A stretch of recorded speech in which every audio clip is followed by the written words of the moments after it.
ಕೇವಲ ಒಂದೇ ಒಂದು ದಿನದಲ್ಲಿ ಅವರನ್ನು ಪೊಲೀಸರು ಅರೆಸ್ಟ್ ಕೂಡ ಮಾಡಿದ್ರು. ಒಂದೇ ದಿನಕ್ಕೆ ಅವರು ಜೈಲಿನಿಂದ ಬಿಡುಗಡೆ ಕೂಡ ಆದರು. ಬಿಡಿಸಿಕೊಂಡು ಬಂದಂತಹ ವಕೀಲರು ಯಾರು, ಅವರ ಹಿನ್ನೆಲೆ ಏನು?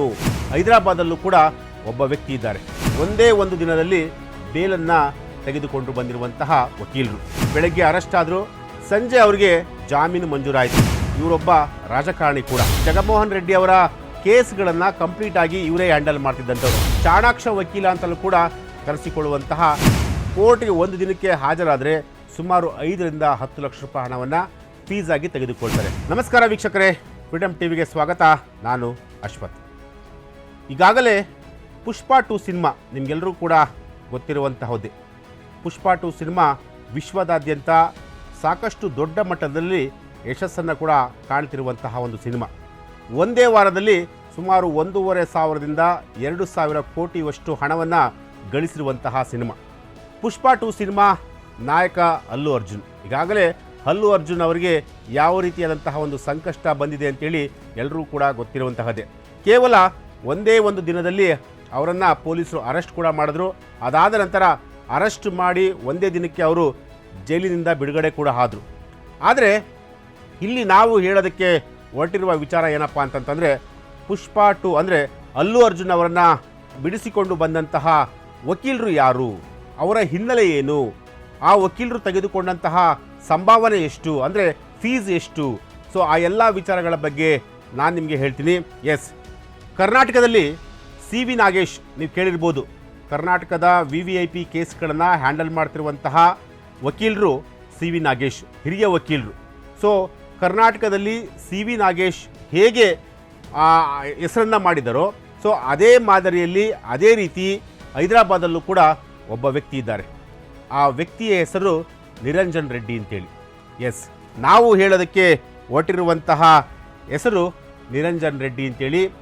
54 ವರ್ಷದ ನಿರಂಜನ್ ರೆಡ್ಡಿ ಇವರು ಅಲ್ಲು ಅರ್ಜುನ್ ಅವರಿಗೆ ಒಂದೇ ಒಂದು ದಿನದಲ್ಲಿ ಬೇಲನ್ನು ತೆಗೆದುಕೊಂಡು ಬಂದಿರುವಂತಹ ವಕೀಲರು. ಎಸ್, ನಿನ್ನೆ ಪುಷ್ಪ 2 ಸಿನಿಮಾದ ಹೀರೋ ಅಲ್ಲು ಅರ್ಜುನ್ ಒಂದೇ ದಿನದಲ್ಲಿ ಬೆಳಗ್ಗೆ ಅರೆಸ್ಟ್ ಆದರು, ಸಂಜೆ ಅವರಿಗೆ ಜಾಮೀನು ಮಂಜೂರಾಯಿತು. ಜಾಮೀನು ಮಂಜೂರಾಗೋ ರೀತಿ ಇವರು ಕೋರ್ಟಲ್ಲಿ ವಾದವನ್ನು ಮಾಡಿದಂಥವ್ರು. ಹಾಗಾದರೆ ನಿರಂಜನ್ ರೆಡ್ಡಿ ಯಾರು, ಅವರ ಹಿನ್ನೆಲೆ ಏನು, ಕೇವಲ ವಕೀಲ ವೃತ್ತಿಯನ್ನು ಮಾತ್ರ ಮಾಡ್ಕೊಂಡು ಬಂದಿದ್ರಾ ಅಥವಾ ಬೇರೆ ಬೇರೆ ಯಾವುದಾದ್ರೂ ಕ್ಷೇತ್ರಗಳಲ್ಲಿ ಅವರು ಕೆಲಸ ಮಾಡ್ತಿದ್ದಾರಾ? ಎಸ್, ಅವೆಲ್ಲ ವಿಚಾರಗಳನ್ನು ನಾನು ನಿಮಗೆ ಹೇಳ್ತೀನಿ. ನಿರಂಜನ್ ರೆಡ್ಡಿ 54 ವರ್ಷದ ನಿರಂಜನ್ ರೆಡ್ಡಿ ಮೂಲತಃ ಹೈದರಾಬಾದ್ನವರು. ಇವರು ಕೇವಲ ವಕೀಲ ವೃತ್ತಿಯನ್ನು ಮಾತ್ರ ಇವರು ಮಾಡ್ಕೊಂಡು ಬಂದಿಲ್ಲ, ಇವರೊಬ್ಬ ರಾಜಕಾರಣಿ ಕೂಡ. 2022ರಲ್ಲಿ ರಾಜ್ಯಸಭಾ ಮೆಂಬರ್ ಕೂಡ ಆಗಿದ್ದರು.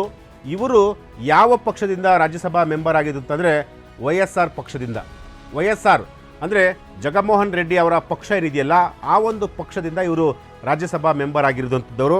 ಜೊತೆಗೆ YSR ಕೇಸ್ಗಳನ್ನು ಅಂದರೆ ಜಗನ್ಮೋಹನ್ ರೆಡ್ಡಿ ಅವರ ಕೇಸ್ಗಳನ್ನು ಕಂಪ್ಲೀಟ್ ಆಗಿ ಇವರೇ ಹ್ಯಾಂಡಲ್ ಮಾಡ್ತಿದ್ದಂಥವ್ರು. ಅಂದರೆ ಇವರು VVIP ಮತ್ತು VIP ಕೇಸ್ಗಳನ್ನು ಮಾತ್ರ ಹ್ಯಾಂಡಲ್ ಮಾಡ್ತಿರುವಂತಹ ಒಬ್ಬ ವಕೀಲ, ಅದರಲ್ಲೂ ಚಾಣಾಕ್ಷ ವಕೀಲ ಅಂತಲೂ ಕೂಡ ಕರೆಸಿಕೊಳ್ಳುವಂತಹ ನಿರಂಜನ್ ರೆಡ್ಡಿ. ಯಾಕೆಂತಂದರೆ ಇವರು ಯಾವುದೇ ಒಂದು ಕೇಸ್ಗೆ ಕೈ ಹಾಕಿದ್ರು ಕೂಡ, ಅಂದರೆ ಯಾವುದೇ ಒಂದು ಪ್ರಕರಣವನ್ನು ಕೈಗೆತ್ತಿಕೊಂಡ್ರೆ ಆ ಪ್ರಕರಣ ಅಥವಾ ಆ ಕೇಸ್ ಸಕ್ಸಸ್ ಆಗೋವರೆಗೂ ಕೂಡ ಬಿಡಲ್ಲ. ಸೊ ಅಷ್ಟರ ಮಟ್ಟಿಗೆ ನಾಲೆಡ್ಜ್ ಇರುವಂತಹ ಒಬ್ಬ ವ್ಯಕ್ತಿ.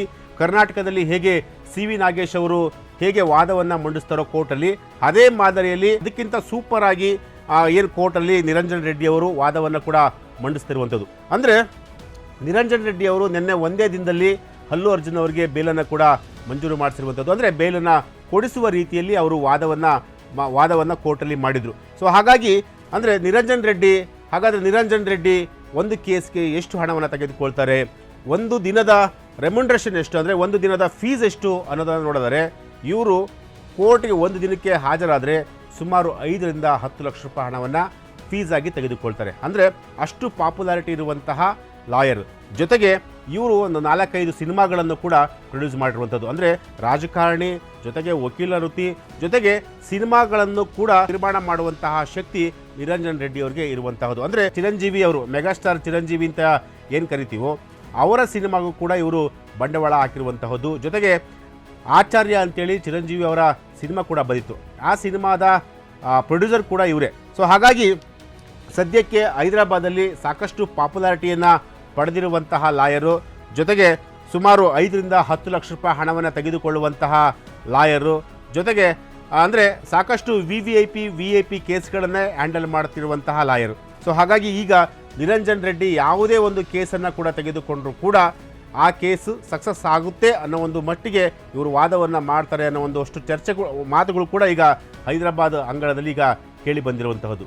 ಎಸ್, ಇದು ಇವತ್ತಿನ ವಿಚಾರ. ನಾಳೆ ಮತ್ತೊಂದು ವಿಚಾರದೊಂದಿಗೆ ನಾನು ನಿಮ್ಮನ್ನು ಭೇಟಿ ಆಗ್ತೀನಿ. ನಿರಂತರ ಸುದ್ದಿಗಾಗಿ ನೋಡ್ತಾ ಇರಿ ಫ್ರೀಡಮ್ ಟಿವಿ ನ್ಯೂಸ್. ಕ್ಷಣ ಕ್ಷಣದ ಸುದ್ದಿಗಳಿಗಾಗಿ ಫ್ರೀಡಮ್ ಟಿವಿ ಸಬ್ಸ್ಕ್ರೈಬ್ ಮಾಡಿ, ಲೈಕ್ ಮಾಡಿ ಹಾಗೂ ಫಾಲೋ ಮಾಡಿ. ಹೊಸ ಸುದ್ದಿಗಳ ನೋಟಿಫಿಕೇಶನ್ಗಾಗಿ ಬೆಲ್ ಐಕಾನ್ ಮೇಲೆ ಕ್ಲಿಕ್ ಮಾಡಿ.